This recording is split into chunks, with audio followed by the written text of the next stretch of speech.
Hey guys, what's up? Welcome back to another episode of the Construction Corner podcast. Much to everyone's sincere disappointment, I'm sure, this is not actually a solo episode, but what did happen is our guest this week is so awesome and we hit it off so well that Dillon and I just jumped right in having a conversation and we forgot to do our typical intro. So I came back in time to record this. So we're going to dump you right back into our conversation here in a minute. But I want to introduce our guest for the week. Our guest today is Patrick Robertson. Patrick is a third-generation contractor who focuses on residential home building. 2 years ago, he opened his own construction company and named it Momentous Building, upon the desire to provide the best construction experience and product possible. The company operates out of Westchester County, New York, and completes high-end remodeling, additions, and new construction projects. Patrick's focus on excellence, integrity, and relationships are the driving values that propel Momentous Building forward. His goal for the company is to provide more than just finished product, but to build new spaces, allowing homeowners to create lifelong memories. Trust me, guys, you don't want to miss this episode. Patrick is a kick-ass, cool dude, and you're going to want to hear every bit he has to say about construction and everything he's doing in the residential building and remodeling industry. With that, I'm going to dump us right into the conversation. So, guys, welcome to the show. Here in the Sierras, we've gotten like 3 feet of snow. It's a bunch of snow. It hasn't stopped since like Thursday, snowing. But yet, so in clearing our roads here, let me give this for context. We have belly graders that 6-wheel, all-wheel drive, your 6-wheel drive, right? That are all chained. They have 2 blades on them. Those are our snow plows, right? That's how much snow we get here. So, and then they have like a front end loader, like a cat front end loader is like the other plow. And then they'll go through with like other little trucks on occasion, to get the scraps of snow and slush that's left over. Like that's how much snow we get here in the mountains. And so in that, I've still seen like on Friday, there was a food truck all chained up, backed up to our local pizza place, delivering food. The FedEx delivered yesterday, Sunday, as of this recording. So they delivered Sunday for us. The UPS guy was chained up and like backed up our driveway to give me my package, which it was a nice shot glass that'll go in my office with like one of the bullets in the side of it and some other apparel.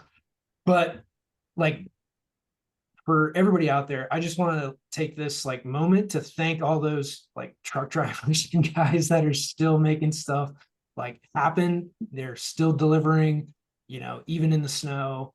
A lot of your job sites, I'm sure it's probably the same way where those guys are still delivering stuff in pretty like bad conditions. It might not be there quote on time, but those guys are still out there working. And I just want to take, a few minutes to thank those guys for like, you just still see them out there. I've seen, 4 or 5 semis driving today. Everybody's chained up, getting food deliveries to like our local grocery store, to local restaurants, all that kind of stuff. And when conditions are like this, I think we're in a blizzard warning or the blizzard is here.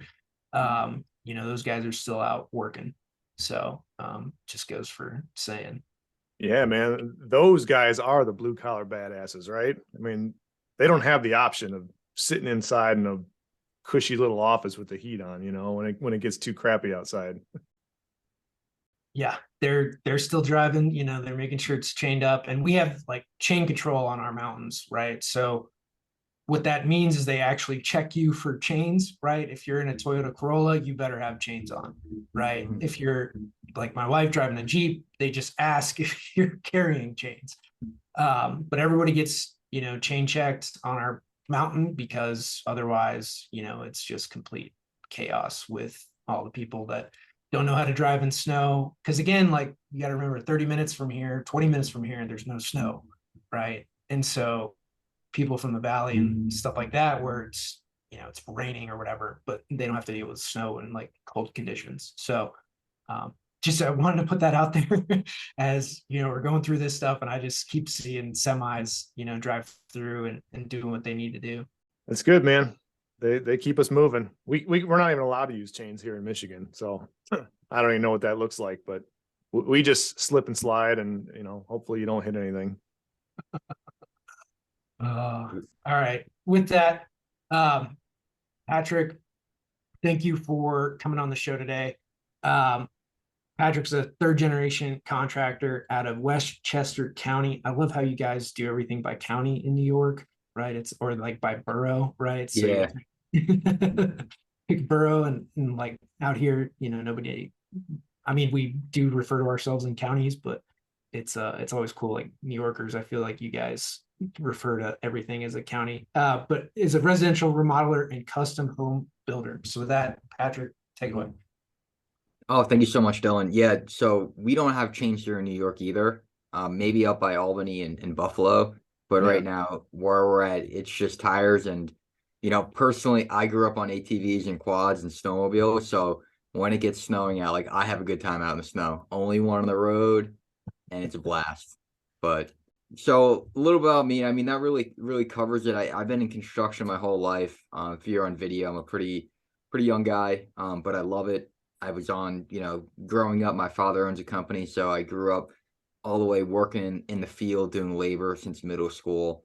And, that love-hate relationship of sweating all day long or being freezing cold, but then also building something with your hands. It's rewarding enough to endure the pain. And you look back at the end of the day when you're tired and beat up and you're like, that was a good day. That was a good day. Heck yeah, man. And I'm with you in the snow. I shut off my traction control when it's like this and see how far I can drift it and slide around the corners. But Yeah. So you grew up in construction. You said your dad owned a company? Yeah, he still does. He actually owns a residential construction company. Funny enough, we kind of have a very similar business model of how we do it. We're general contractors. So, we have our crews in-house, a few guys that are some key guys to help us navigate the job sites, get some things done. Usually that falls under like the finished carpentry because those guys are just so skilled at everything that they can really tackle a lot of different tasks on the jobs and finish up, the in-between trade type work that kind of happens on residential.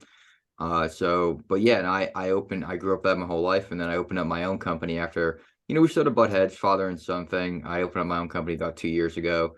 So it's been a wild ride through all of that, but it's super exciting.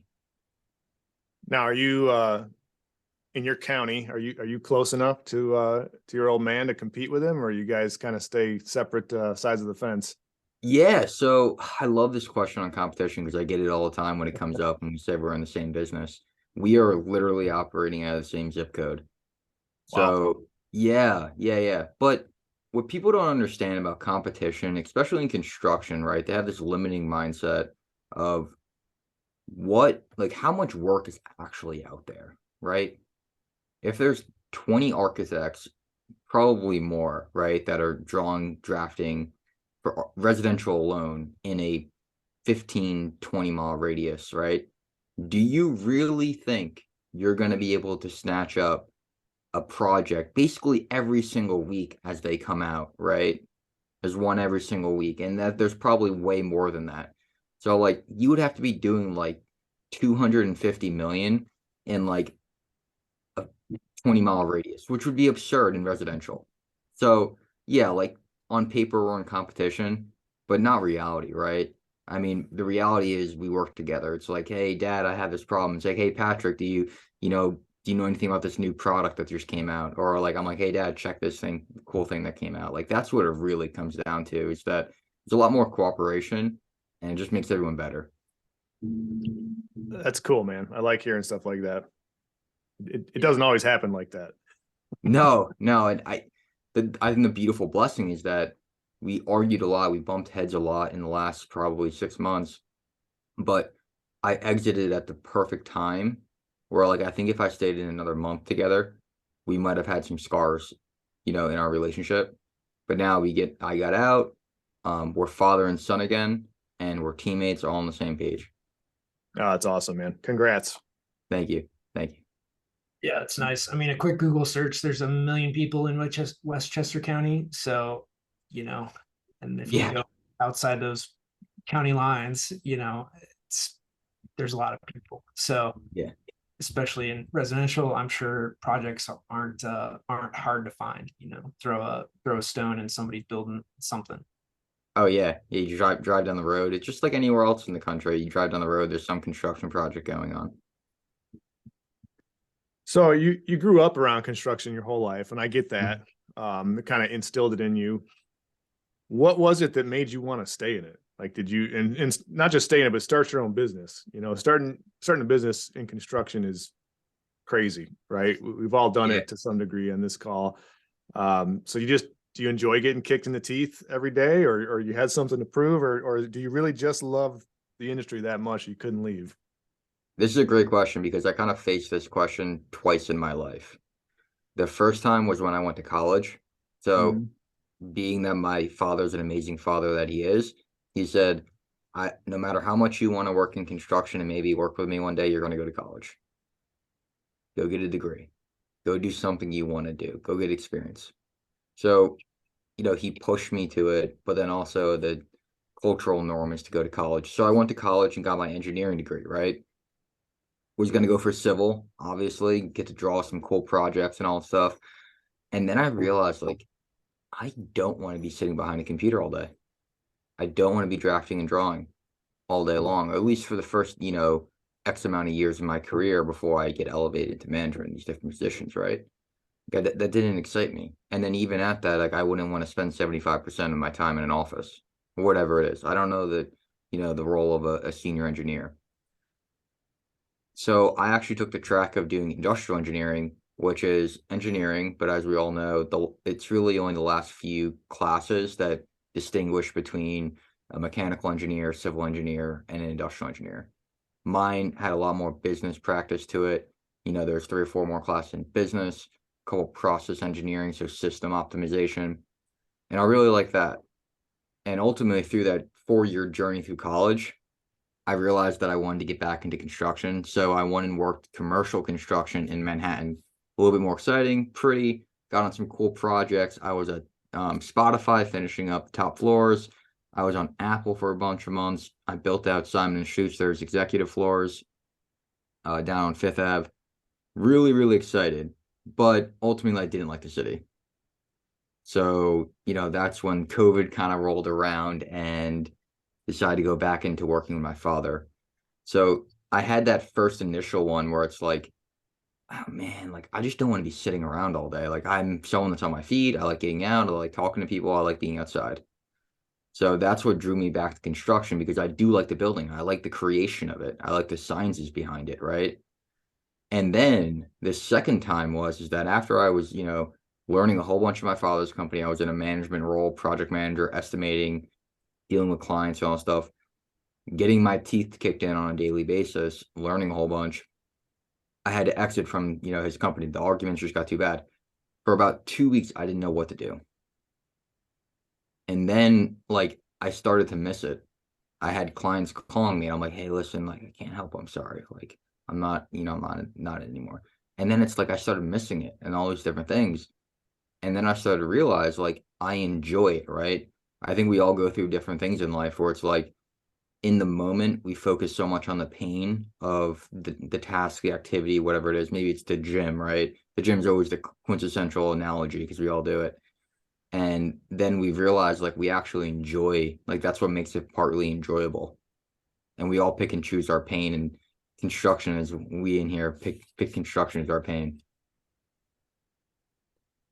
Oh, that's good, man. It's the struggle, right? It's the struggle that builds us. It's where we learn everything. It's where we grow from. You don't grow by sitting on your ass and eating Cheetos, right? And being stagnant. You grow by going through it. Yeah, right. So what type of projects are you handling now, Patrick? What are your kind of like bread and butter projects? Yeah, so as we're growing, we're focusing a lot on remodeling and addition, right? Also, where we're at in Westchester County, it's kind of a seasoned market. So there's fewer new constructions getting pulled out of the ground. There's more of like an 80% remodel where basically it's a tear down or, leave quarter of the house and build the back. Like, I saw a house that was jacked up 15 feet the other day on stilts and a brand new 4,500 square foot, probably foundation poured. The house is 15 feet on stilts. So like that's the type of stuff we see around here.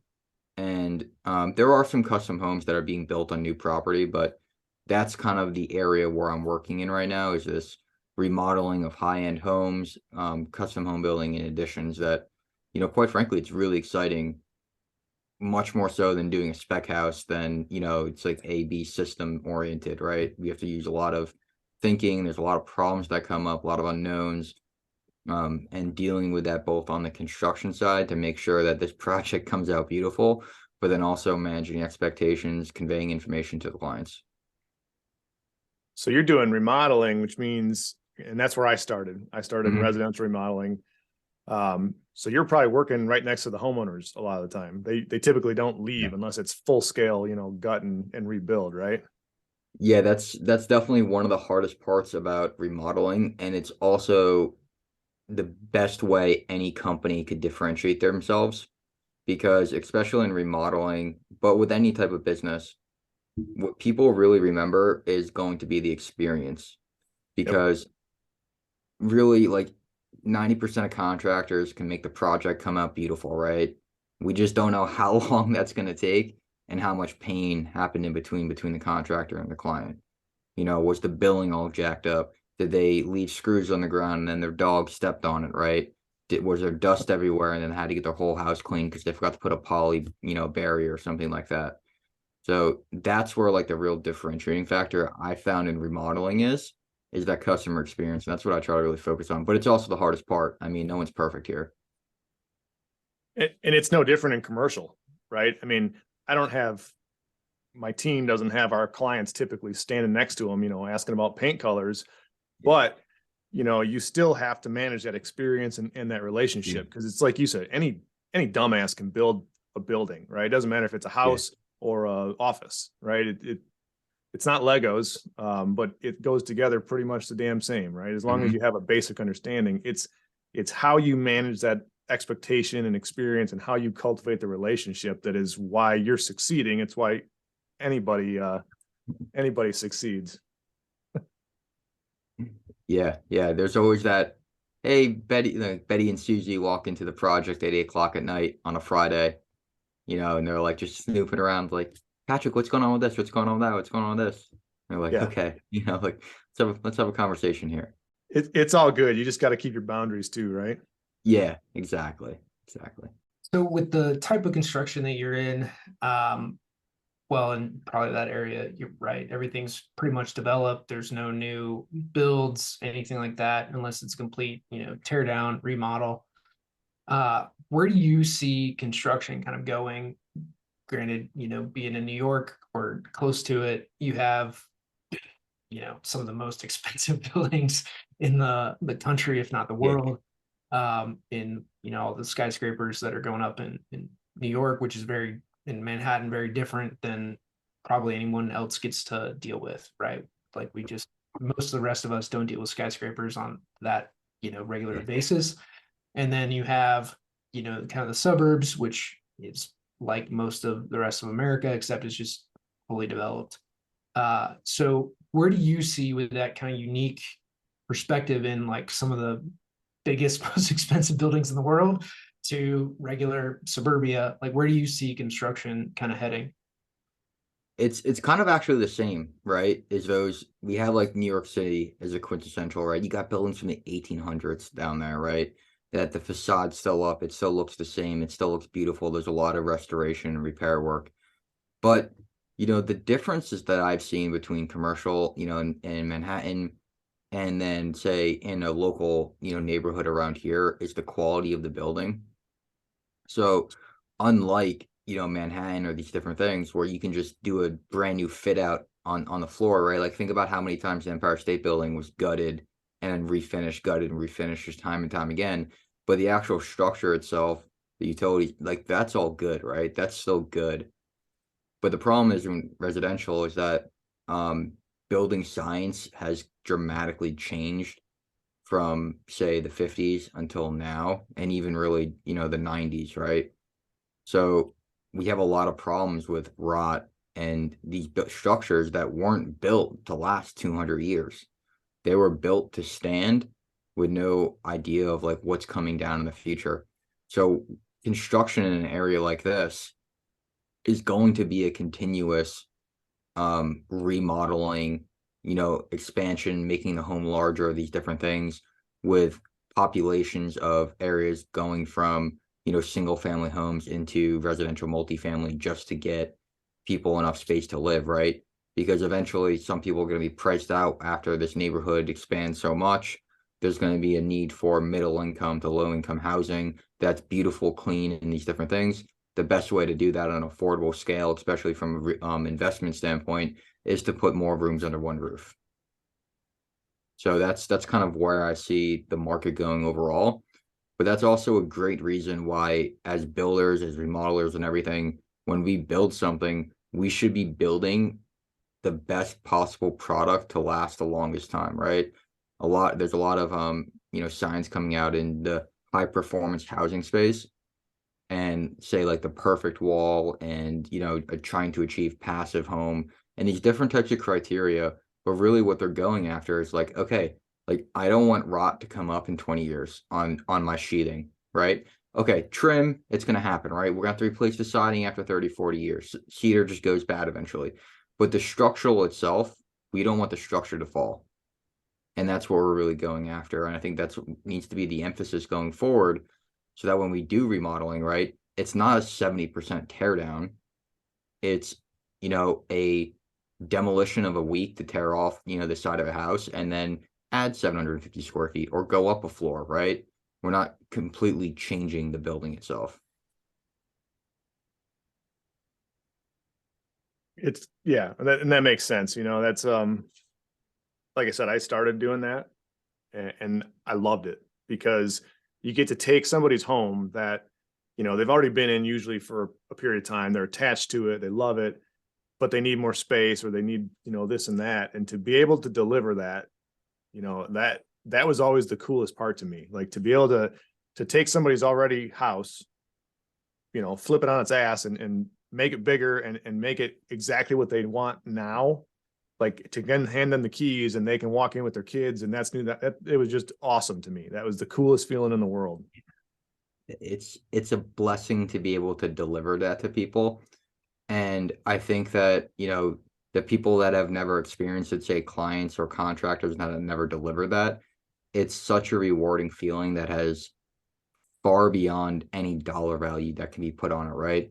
Being able to build out a new kitchen where the family's going to cook their first Thanksgiving meal together, doing an addition so that their kids don't have to live in bunk beds anymore. Like, like little Jane has her own room right now, right? And these different rewarding things, because, really what the clients are buying, they're buying memories and experiences.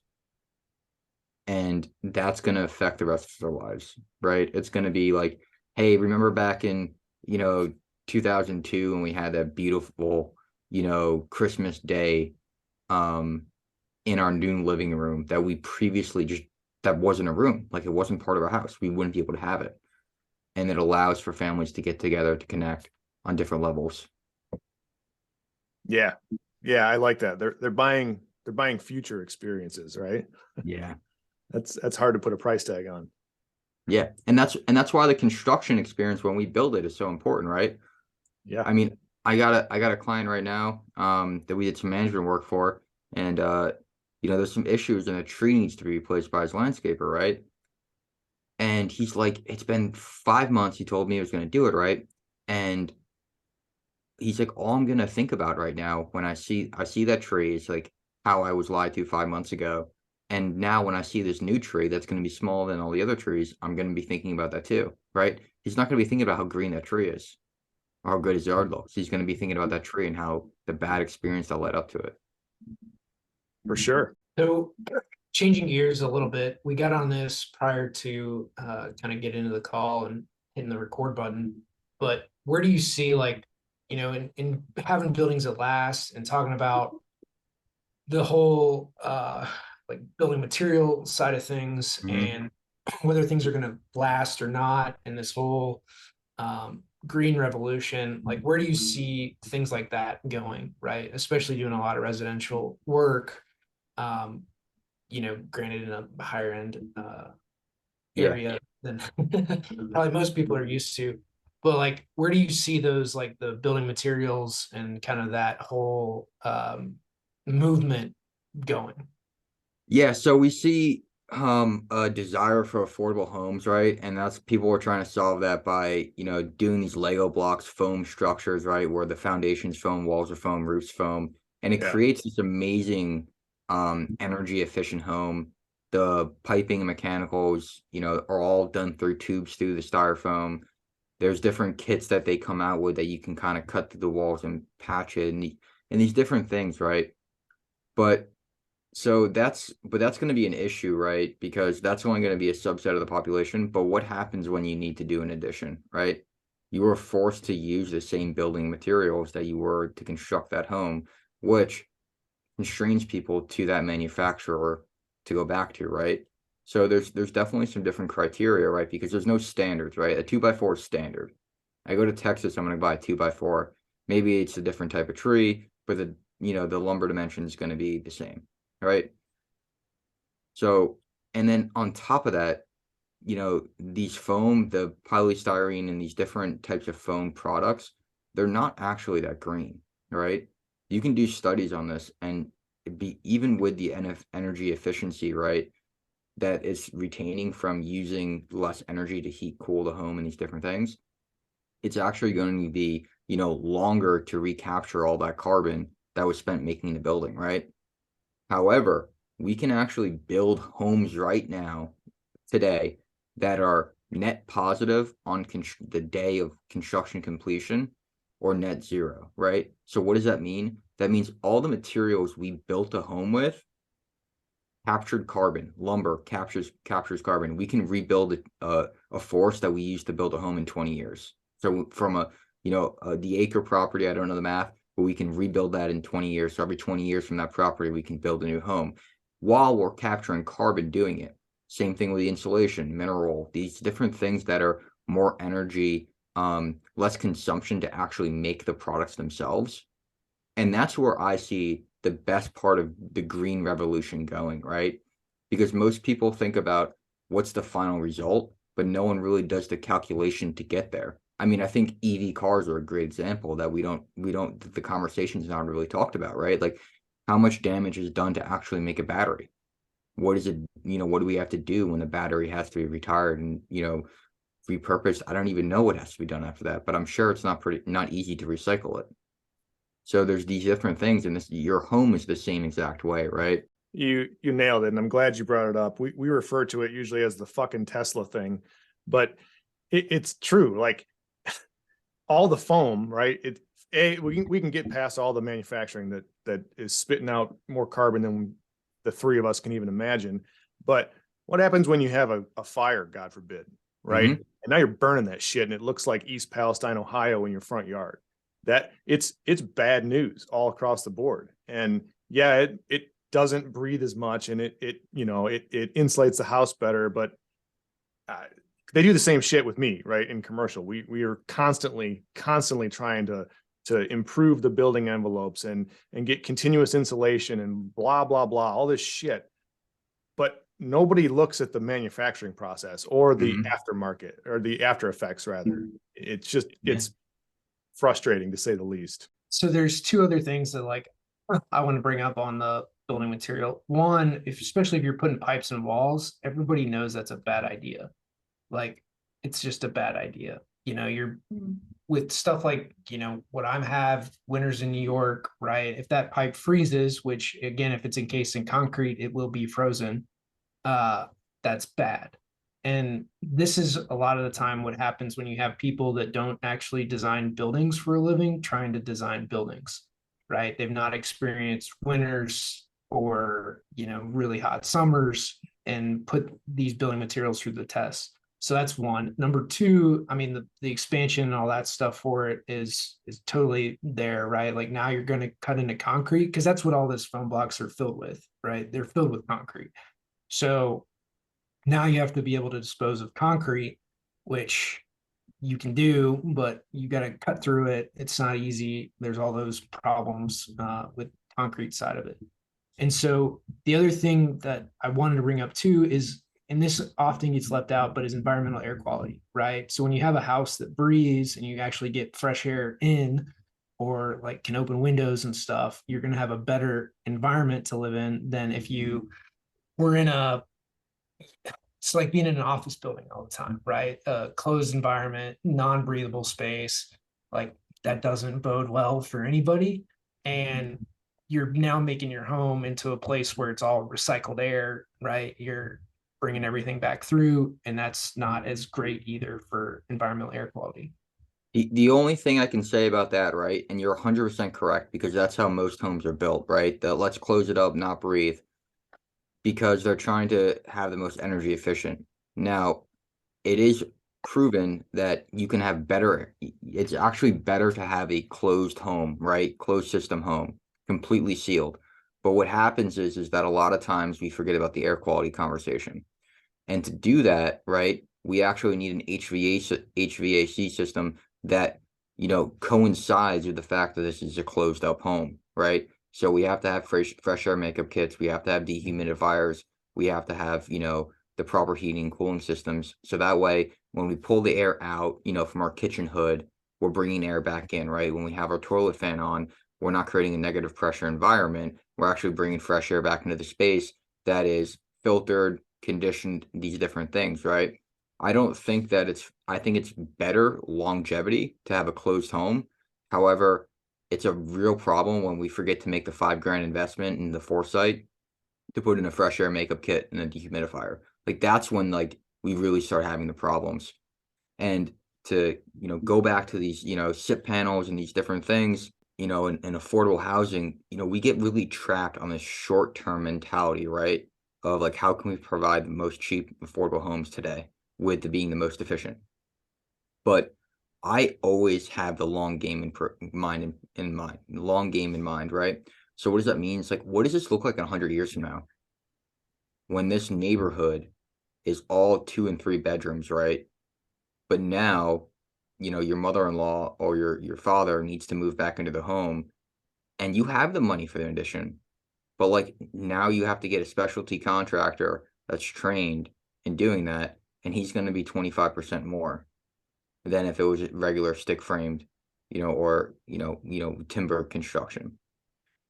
And I just don't see it paying off in the long run. I think it's better to say, okay, let's spend, an extra 15% and have a home that's going to last 200 years. And if we want to make the remodeling to it and additions, we can do it. There's always a marriage of form and function and budget, right? Mhm. There's ways to kind of get the best of both worlds and compromise so that you can do just what you're saying. You don't have to go all in on one side or the other. You got to find that happy medium. Yeah, absolutely. I want to switch gears myself a little bit.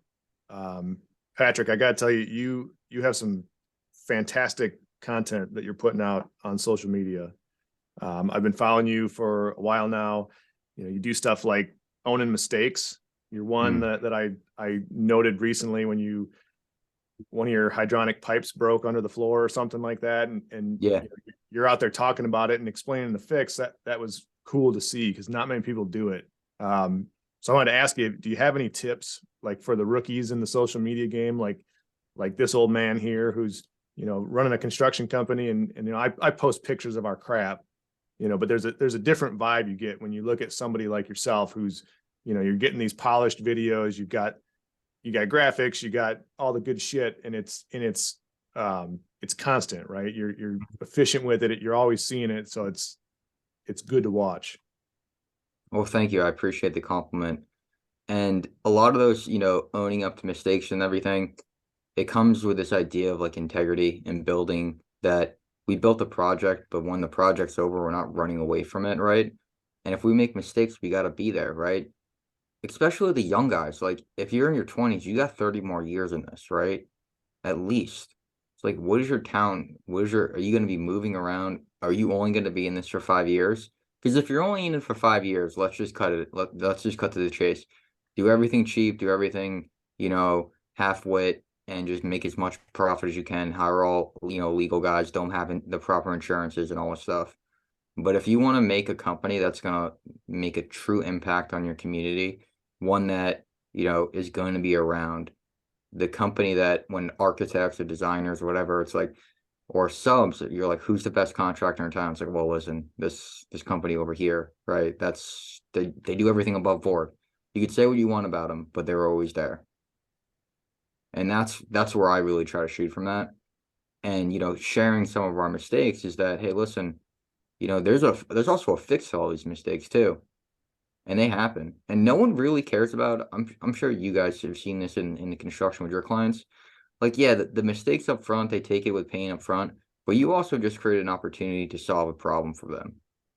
And a lot of times, the long term, they're much, much happier for you to solve that problem rather than the problem never happening, because you just prove that you are the man or woman that you were about.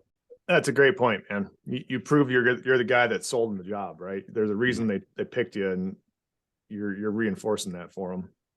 It's a good way to look at it. Yeah. Yeah, I mean, I've never had a project that didn't have a problem somewhere. No.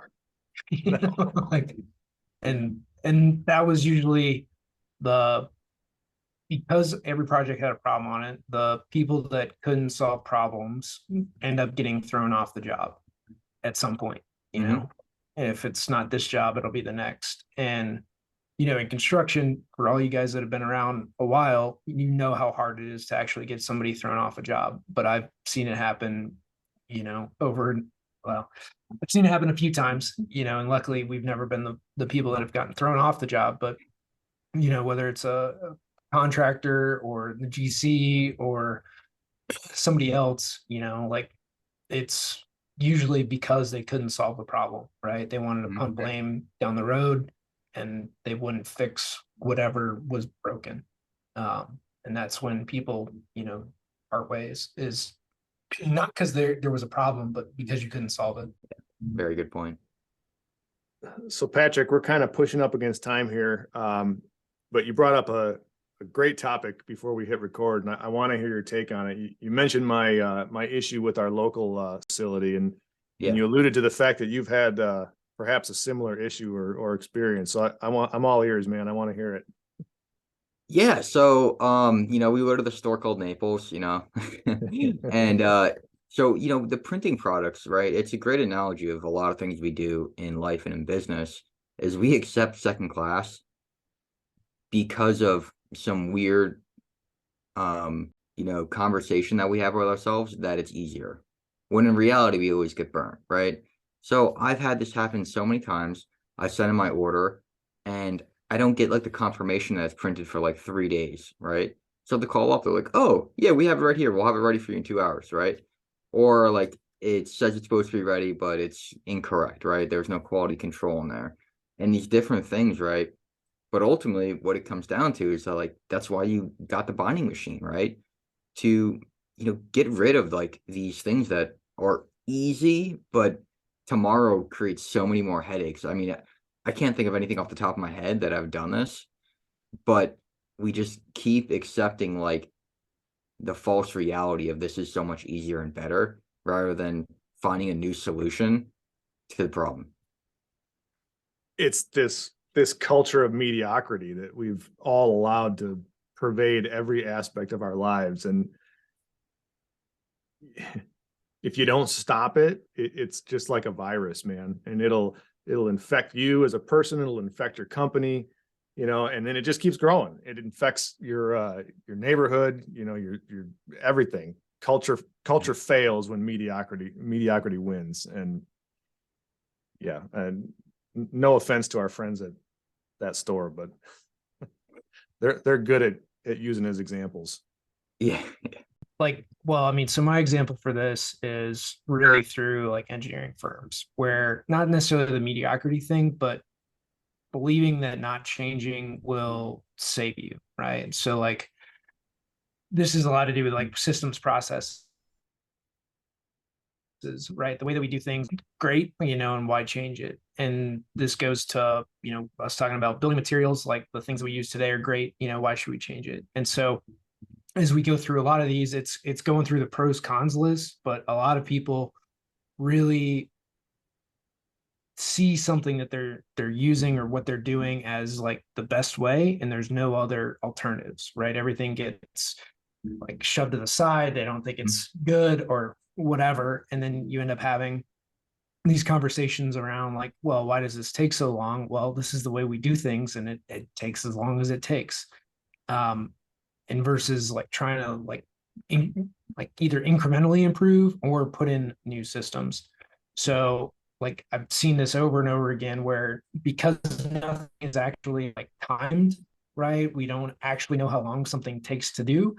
We can't like ever improve it, right? Is because you don't know how long it takes, you put in a new system, there's no like apples to apples comparison. And that's like a just in a lot of things, right? You think something takes forever, and really it doesn't take that long at all, but you've never timed it, right? It feels like forever, but it's not that bad, when you actually get down to it. And I think there's a lot of that too, that reluctance to change, the reluctance to go through a new process or product, like Matt thinking that this buying machine's gonna save them all this time, or like exporting it'll save you all this time when, hey, just taking it yourself, it's faster, easier, cheaper. I see this a lot. It's a great example, especially in residential, but I've seen it on, I got spec'd out on commercial projects too, is liquid membrane waterproofing. It is almost impossible to achieve the proper thickness to get the warranty and the rating on waterproof membrane, the liquid applied membrane. Secondly, all the corners get messed up because you have the globs in the corner. It's a 2-day process. And then on top of that, it actually fails. You can look at any single study, a bathtub, filled up with a liquid membrane, it just peels and flakes apart after a day. But yet we still have guys and architects, designers, blah, blah, blah, speccing out liquid membrane waterproofing, cement board, and these different things. Now, there's certain instances that it is required, but why make that the primary system when it's inferior? It's been proven to be inferior. And you look at the cost, right? If you use like any sheet membrane, like Schluter, or there's tons of other products out there right now, it's actually cheaper in terms of labor because I can go waterproof a shower with a sheet membrane in 2 hours, and that includes mixing the thin set, applying it, and everything, right? And then I could tile right there. I could theoretically waterproof and tile a bathroom in one day, or I can make this a 3-day event. Yeah, I mean that's such a bigger problem, right? You have, and this is speaking as an engineer, right? Like I'd never been pipe in my life, so you have people that spec things that haven't built things, and then you have the other side of it is like where the design side is so disconnected from cost that what's actually more cost effective, we have no clue, right? That's not the world that we live in all the time. So you have a cost, price, time disconnect, and then shit, specs are left till last. Let's be real here. Like we don't, or like, hey, this is what we use for residential, and they just throw it out the door, right? It's sheet specs, not even a sheet book, like a spec book, and like here you go. And it's been the same way for the last 30 years. So if there's a new product, it didn't make it on those specs. Mm-hmm. And that's the way it is, and specs are like the last thing that ever gets updated. Nobody really cares. It's, are the drawings good? And then let's get it out the door. And usually like in architecture firms, it can go both ways, but where the spec guy doesn't actually work on the projects, they just do specs and then they talk to the designers for it. And then you get all these other, I mean, there's a lot of problems in like how that works, but this is a innate to the industry of having one-offs, right? And so much custom work that takes all that time to like think through the project. How's this going to work? Like trying to get a new innovative thing out the door, right? In the form of a custom building, I'm speaking on like the commercial side, right? Everything we do one-off, unique, yet, these basic things like specs just don't get dealt with, right? Or what your standard is, should have changed, but didn't. And, you're still using like, or allowing set screws for conduit, versus couplings and stuff like that. Like there's a lot of things that you can go through and that'll make a project cheaper, but it won't be built as, well, right? Like using set screws versus couplings for conduit. So, and there's, like those examples that you're given on thin set and membranes and everything else. Granted, it's just a much bigger portion of the project, but it goes back to like our age-old conversation of the disconnect that from design to estimation to the field to everything else, which Matt's actual true design build process is a lot better than how everything else gets done for that very reason, because there's a disconnect. And that's what I was going to ask, Matt, on the commercial side, what have you seen to kind of alleviate that problem of inferior building products or methods? And it seems like you really take the approach to the design build. Is that correct? We do. And we kind of take it to the extreme. Like Dillon just kind of alluded to, we call it true design build, where we as the builder are the tip of the spear, right? Our clients hire us first, and we go and find the architects and engineers and all the consultants, and we hold their contracts. And so what it allows us to do is to sit at the same table with them. We're not architect averse or engineer averse usually, but we can all sit at the same table. And while they're drawing their pictures and engineering their calculations, we can sit there and say, all right, well, it's a great idea. That's a great product, but here's what it does to the budget. So now let's reel that back in and let's go this route, and it's a way more collaborative approach than the old school where, client hires an architect and architect hires the engineer. Architect finds the 3 lowest bids and all that shit.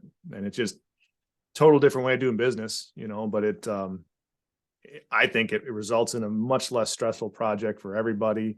We build faster, we build for lower cost because of it. There's all kinds of benefits I could rattle off, but yeah, man. And I think you can do that in residential too. It's a matter of changing customers' mindsets. That's my biggest challenge every day is trying to spin that old school narrative that like they have to go to the architect first. Well, no, you don't. And here's why. And that's what I was going to say on my side is it's a lot easier to swap out some, building materials and these different things, or to make recommendations in the field, because like the relationships with the clients of a homeowner are completely different than in the commercial realm, right? A lot of times the builder and the client you don't even talk to the client, you talk to their client reps, and they are like hardly adverse, in construction. A lot of them are just budget managers and want to, you got to break everything down. So you can have those conversations. And then on the second step, you're working with large architectural firms, right? Where a lot of times you're not working with the primary architect, you're working with their draftsman or these different things, at least in my experience in the big projects I was on. So like making those recommendations would be very, very hard. And it would be a very complicated process, especially when you have to go through submittals and everything is completely detailed out. It's like, your hands are kind of tied in that situation. Yeah, once a project goes to bid, you're in the commercial world, you're kind of, there ain't much change. It's where projects go to die. Yeah. For me though, I can waterproof a bathroom and do a better method and virtually not even tell anybody, right? Right. Well, it's an open bid, right? And that's the difference, right? Is that you're unsupervised is what I'll say in that context, right? Like you bid it, you do it. There's no like oversight, which is what a spec really is. You do what you say you're going to do, and here's how we hold you to account in the commercial world. And so, which is again the hurdle that I think a lot of people have is it goes to paperwork, right? Like you to change something is totally fine, and then to change it in the commercial world, there's more paperwork to it. To change it in like the federal projects world, like we just had on, to change it in the federal world, just kiss it goodbye, like it ain't gonna happen. So, it's just the different levels of paperwork and approvals to get things done. With that, Patrick, where can they find you? I know we're running up on time here. Yeah, so a lot of our content right now, educational, project stories, things like that, that's on our YouTube page. That's going to be if you really want to follow our journey. And that can be found at just searching Momentous Building. I'll give you the link on Yep. YouTube. My Instagram is Mr. Project Patrick. That's kind of going to be where we throw some clips up there, kind of the cool, finished photos that are Instagram flashy. You guys can reach out to me on Facebook or LinkedIn if you guys have some questions directly. But I'm an open book and would love a chat if you guys have any questions. Patrick, I really appreciate you coming on, man. This was a fun conversation. This was awesome. Thank you for having me, Dillon. Thank you. Absolutely. Yeah, thanks, Patrick. And guys, make sure to share these shows. We're having a ton of guests on. We're booked out till summer with everybody. So if you like these conversations, want to have more people on, you're in luck, because we're going to have a ton of awesome guests, from anywhere from, again, residential and what Patrick's doing, to commercial guys to federal guys, everyone across the spectrum. So thank you all so much for listening, and until